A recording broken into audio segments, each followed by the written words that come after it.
Саламатсыздар, урматтуу телекөрүүчүлөр, Ош Перимде кайрадан маселе көрсөтүүсү. Биз бүгүн Бишкек шаарындагы мыйзамсыз курулуштарды, турак жайларды иретке келтирүү, ошондой эле шаарды көрктөндүрүү жана жашылдандыруу багытында сөз кылабыз. Бул багытта кененирээк маалымат алуу үчүн биз бүгүн Ош Перимдин студиясына шаардык Сейил Бактар муниципалдык ишканасынын директору Калича Өмүралиева эжекебизди чакырганбыз. Саламатсызбы? Студиябызга кош келдиңиз. Алгач Калича эжеке, айта кетсеңиз, бүгүнкү күндө Бишкек шаарын ыраттуу жайгашуусу боюнча кандай кемчиликтерди көрүп турасыз? Биз ушу проект детальный планировканы талдоого катышканбыз. Анан талдоодон кийин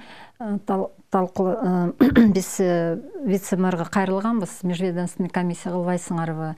Ушу проект детальный планировканы дагы бир сыйра карап, кандай кемчиликтери бар, ошонун баарын айталык элге деп кайрылганбыз. Ошондуктан межведомственный комиссия түзүлгөн, ошодо иштегенбиз. Анан кийин өзүбүздүн өзгөчө пикирлерибизди жазып бергенбиз.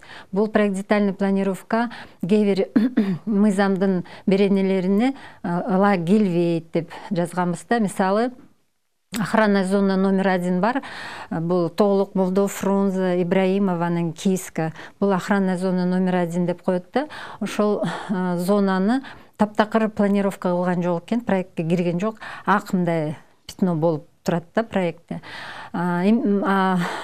Муну караш керек болчу да. Бирок эмне үчүн караган жоксуңар десек, акча жетпей калды деп айтты да. Бул туура эмес.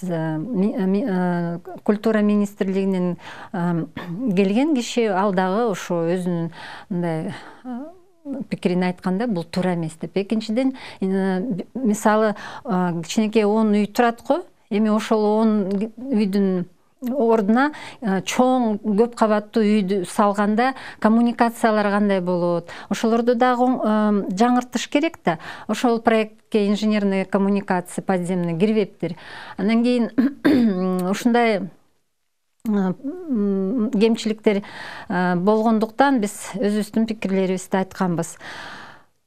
Бүгүнкү күндө көпчүлүк эле турак үйлөр шаардын көркүнө, көчөлөрдүн жайгашуусуна, кесилишине караганда бирок коммерциялык багытты көздөп, ыңгайсыз, туура эмес жактарга дагы туруп калган фактылар бар да. Мына ошол боюнча кандай мыйзам бузууларды байкадыңыз? Мисалы, айтып кетелик, Тураповдун үйү деп айтканбыз. Ал зеленая зона болчу, генеральный генпланда да ошо зеленая зона, и проект детальный планировка 2009 жылы алынган ошол зонанын. Ошол жерде турат көк менен. Бирок жерди берип атат. Прокуратура аны мыйзамсыз деп сотко берген. Сот туура чечим кабыл алган, бул жер туура эмес берилген деп. Мыйзам чечим чыкса, Бишкек мэриянын өкүлдөрү кайта ошол эле Пегас Алатоого 49 жылга берип атат. Ошо мыйзамсыз стройканы мыйзамдаштырып атат кайта. Анан кийин биз фонддо жүргөндө ошол боюнча жазганбыз прокуратурага.Ул кандай прокуратура ушуну сот менен эметип атса, кайта эле берип атат деп изилдебейсиңер деп эметтик. Ушундай Тураповго окшогон үйлөр аябай толтура. Мисалы, генпланда парк Ататюрктун бизде госактыбыз бар да. Ошол жерде границалар көрүнүп атат. Бирок ошого карабастан бул 2004 жылы жерлерди берип атат, эл үй салып алышты. Ошол жөнүндө көп изилдөө, журналисттик изилдөө кылган. Билебиз, эми мэриянын астында кандай проблема турат? Жанакы 10 микрорайонунун гараждарынын жанында жайгашкан жер, ал парктын территориясы, бирок 57 участок берилип калыптыр. Ал мыйзамсыз берилген. Ошондуктан азыр кантип ошол жерди кайта парктын жерине киргизгени, анан кийин 57 кишини алынган чечимдери жокко чыгарыш керек болуп атат да. Ал чоң проблема. Бул жөнөкөй эле шаардын проблемасы эмес. Бул өлкөнүн проблемасы. Себеби бул биздин борборубуз туурабы? Бул жерде финансирование болуш керек жакшы. Бирок мэрияны жүктөп коюп, эч ким деле жардам бербейт го деп ушундай пикир пайда болуп атат да. Мэриянын жаңы руководствосундай байкасак, алар жакшы позицияда турат. Жашыл бактарды, зоналарды көбөйтүш керек. Международный стандарттарга алып келиш керек. Себеби биздин шаар даярданыш керек. Прогноз боюнча, ООНдун прогнозу 2050-жылга чейин 70% эл, планетадагы эл ушу шаарда жашап калат да. Андан кийин элестеткиле, 70% биздин өлкөдөгү эл Бишкек менен Ошко келсе кандай проблемалар пайда болот. Ошондуктан азыр даярданыш керек. Туура градостроительный планировканы эметиш керек. Туура турак жай стратегияны жазаш керек. Үйлөрдү кандай куруш керек. Ушундай көп новостройкалар туурабы, туура эмеспи? Ошолорду маселелерин кандай чечиш керек? Международный стандартка кантип алып келиш керек? Ошонун баарын биз жазаш керек да өлкөбүз. Мисалы, азыр ошо ПДПде кишилер эмнеден коркот? Бул общественный, государственный нужды деп биздин жерибизди тартып алат, жакшы компенсация бербейт деп. Чындыгында корксо болот. Себеби международный стандарттар, нормы по изъятию жилья для государственных общественных нужд деген бар. Ошол жерде баары жазылган, кандай выкупная цена кандай болуш керек, кандай изъятия кылыш керек, элге кандай бааларды кайтарып бериш керек. Ошол жерде жазылган. Бирок биздин национальный законодательство ал нормалар жок болуп атат. Ошондуктан азыр изъятия кылса, кээ бирлер жарандардын укугу тебеленип атат да. Ошонун баарын көрүп алып, эл туура эле коркуп атат. Жеримди алып алса, мен каяка барам, мен эмне кылам? Ошол жерде центрда жашасам, каяктан мага жер берет деп коркунучтар бар. Учурлар бар. Бүгүнкү күндө ушундай башаламандыктардан улам Бишкек мэриясы ушул туура эмес жерге курулган туруксуз ушундай ишканалар болобу же турак жайлар болобу же соода түйүндөрү болобу 3000ден ашык объекттердин бардыгын түрттүрөбүз деп ушинтип кабыл алышты да. Мына ушул укуктук жактан ишке ашырылууда бүгүн туура эле болуп атабы же болбосо ал жарандардын дагы укугу бар да, балким алар ошол кезде туура эмес мыйзам бузуу менен бирок мыйзамдуу түрдө акчаларын төлөп ошентип алышканда ушул жактары кандай болуп жатат? Мисалы, Ататүрк паркында үйлөр бар, бирок документтерди карасак, жерге документтери жок. Ошондуктан документиң жок болсо, бошотуп беришиң керек, туурабы? Ошондой үйлөр көп экен. Молодежный, Каргачевая роща, баары парктардын баары ошо турак жай салынган да. Эми азыр ошо биз жазып атабыз, запрос кылып атабыз.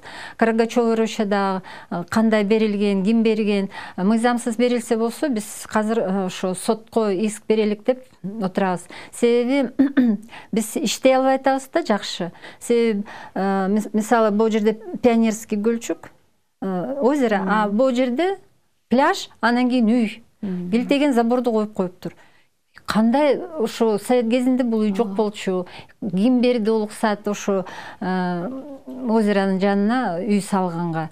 Анан кийин биз мындай жакшы эметелик десек, алар жок, бизге жол жасап бергиле дейт. Парктын ичинен биз өтүп советскийге чыгабыз деп, ошондой конфликтный ситуациялар көп болуп атат да.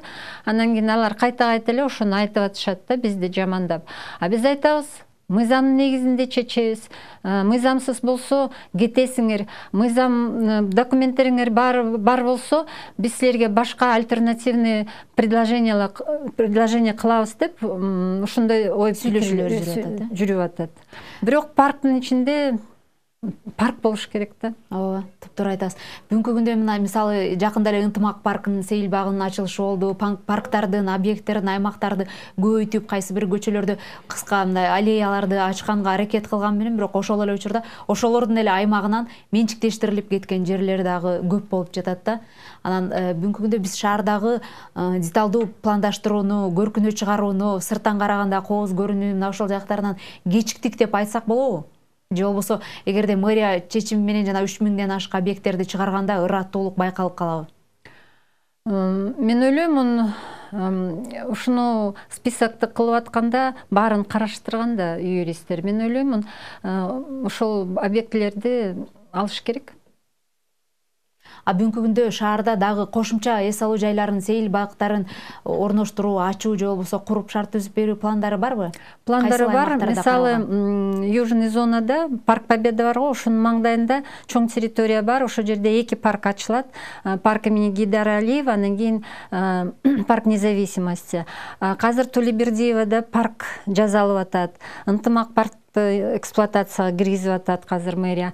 Анан кийин көп скверлерди ачып атабыз. Бизге кайрылып атат да эл. Азыр мен директор болгондуктан эл мага кайрылып атат. Мисалы, рабочий городокто радиальное строение болгондо интергилполор жасаган. Ошо ортосу парк болчу. Эми ошонун баарын сатып атып, жер кичинекей эле жер калды ошо парк болгондо. Эми ошону дагы кайта застройка кылып атпайбы? Анан кийин эл чуркап келип, муну бирдеме кылбайсыңарбы деп бизге кайрылды. Мен кат жаздым. Ошол парк калган остаткалары бизге бергиле, биз ошону ошол жерге карайбыз, багабыз, ошо бакты жакшы өнүктүрөбүз деп кат жазып атамын. Бизге ошондой жерлер бар болсо, мисалы, кыргыз фильмдин жанында сонун бир сквер бар да, ошону дагы алабыз, үй салабыз деген кишилер пайда болуп калды.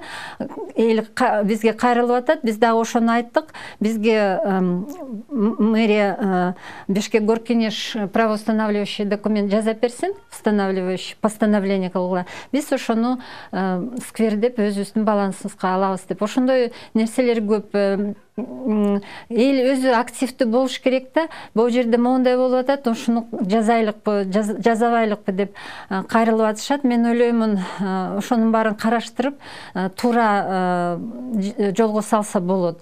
Мисалы, жалда ортосунда сквер кылбадыбы? Азыр эле вот силердин сотрудниктер айтып атат. Анан кийин бул жерде бош жер бар. Ошол жерге дагы биз сквер кылалык десек, кайрылдык элек, мэрия унчукпай атат. Мен ойлоймун, бизге жазса, бул биздин маселе да. Ошондуктан биз карайбыз, анан кийин кадамдарды жасайбыз туура. Калечи айым биздин студияга келип, кызыктуу маек коюп бергениңизге ыраазычылык билдиребиз. Урматтуу телекөрүүчүлөр, биз бүгүн маселе көрсөтүүсүндө Борбор калаабыздагы көрктөндүрүү, жашылдандыруу иштери менен катар эле ошондой эле курулуш объекттеринин туура курулушу, сейил багыттарын көбөйтүү багытында сөз кылдык.